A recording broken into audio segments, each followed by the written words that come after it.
Anong paborito mong luto sa manok? Welcome guys sa Pinoy Yummy!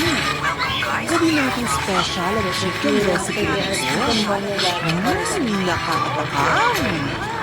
Nagpainit na naman kita sa kawali. At simulan na mabangong paggisa ng bawang.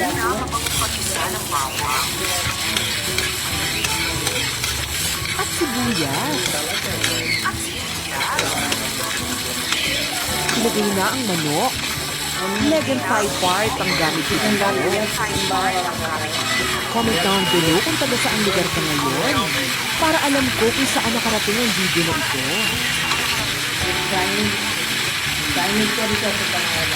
Maglagay ng patis for umami flavor. Ayan, gisahin lang mabuti ang manok.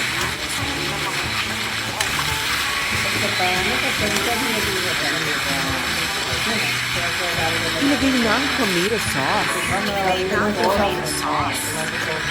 Gusto mo ba ng instant 1,000 pesos?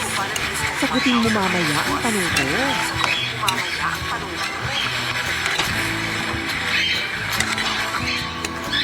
Timplahan ng asin at paminta.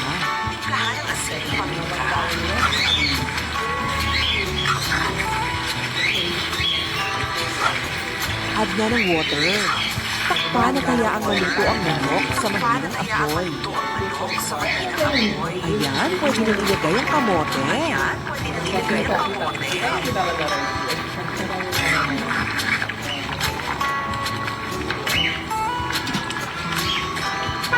Add na rin ang saging na saba. Kung nanonood ka pa rin hanggang ngayon, it's a sign na nag-enjoy ka. Kaya share mo na rin ang video na to sa friends and family mo. Ilagay na ang bago beans. At takay ng pechay.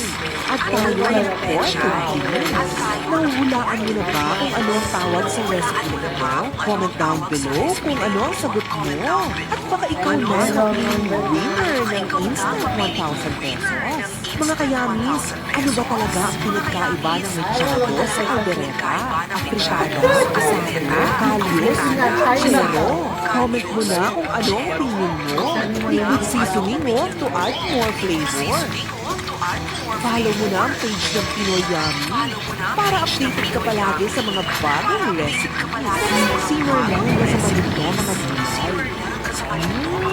Very colorful.